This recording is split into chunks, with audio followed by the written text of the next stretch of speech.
Welcome back to Math with Miss Sheehan.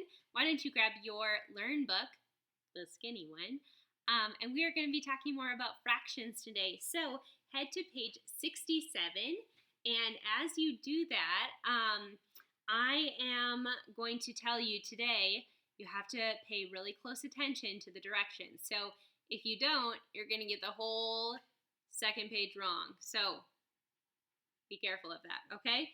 So this, I think, will go pretty quick for you. It says on number 1, for parts A, C, and E, identify the shaded area.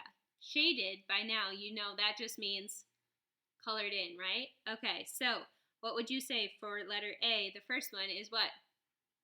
1/2. Perfect. Write the number 1 there. How many is shaded in for number 2? How many halves? 2 halves, right? Perfect. Actually, 2 halves out of 2 halves, that equals 1 whole. So do you see how that whole thing is colored in? That's what it means. 2 halves equals 1 whole. Letter B. Circle the shape above that has a shaded area that shows 1 whole. Whoops, getting ahead of myself. So you're going to circle the one that is totally colored in, right? That's 2 out of 2, 2 halves. Perfect. Letter C says, how many thirds? How many thirds are colored in? 1/3. Great, so put a 1 there. The second one, how many thirds are colored in? 2/3. Great, put a 2 there. And the third one, oh, how many thirds? 3/3, right? The whole thing is colored in. And then it says on letter D, circle the shape above that has a shaded area that shows 1 whole. What would that be? That would be that last one, right? Because everything is colored in. So I'd circle that one. Then we're going to go down to letter E. See how quick we're flying through this? Letter E, you are going to be writing how many fourths? 1/4, right? One of them is colored. The second one, how many? 4/4. Good. The third one, how many are shaded in? 2/4. Good. And the last one, 3/4. Awesome. And then you're going to circle the shape that has the shaded area that shows 1 whole. That would be the second one in, right? The one that's all colored. Perfect. All right, go on to page 68. That's on the back. This is the one that I said you have to pay really close attention. I almost missed it myself. It says, what fraction do you need to color so that 1 whole is shaded? So you're not looking for the ones that are already shaded. You're looking for what fraction of it is white this time, okay? So like on letter A, they have 1 colored in. How much more would they need for the whole thing to be colored in? What would you say? 2/3, right? 2/3. Great. Letter B. How much more would you need to color in that whole thing? 1/2. 1/2, right? Great. You're catching on. Number 3. How much more would you need to color in? 2/4. 2/4. Good. How about letter D?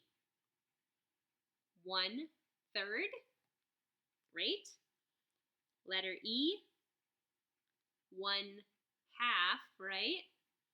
And letter F, what would you say? 1/4. Nice work.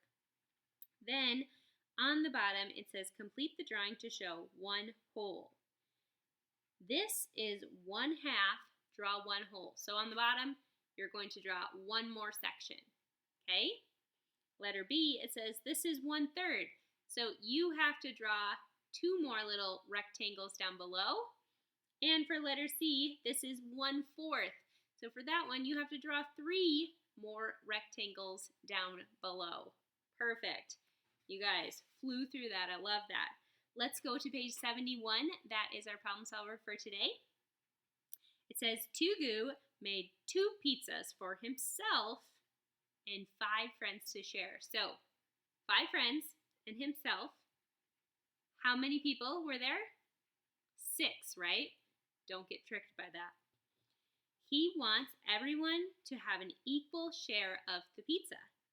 should he cut the pizzas into halves, thirds, or fourths? So why don't you start on your page by drawing his 2 pizzas, and if there's 6 people, what do you think? Do you think he could do it into thirds, halves, or fourths? You can kind of do a guess and check.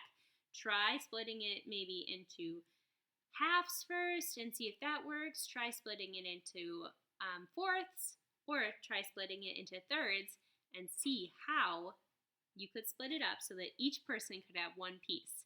Okay, awesome job today. One challenge thing I wanted to show you is right here. This is called ordering fractions. This is not in your book, but I think you can handle it. So just like when we order numbers, we put them in order from least to greatest or greatest to least. We can do that with fractions too. So if you look, I want to try to figure out if I could order these in order from least, littlest, to greatest, biggest. So look at these. Which one do you think is the littlest? Just by looking at it. 1/4, right? So when I order fractions, when I write them down, I'm going to say 1/4, and then I'm going to cross that option off so I know that I already used it, okay? Perfect. Okay, now, which one is a little bit bigger than 1/4? What would you say? 1/2, right? It's a little bit bigger, not the biggest. So I'm going to do next 1/2. Then I'm going to cross off that option so I know what my last one is. And since this one is only 3, what's my greatest fraction? 2/3, right? Perfect. So I could say I have 1/4, 1/2, and 2/3. Awesome work. We'll see you again tomorrow.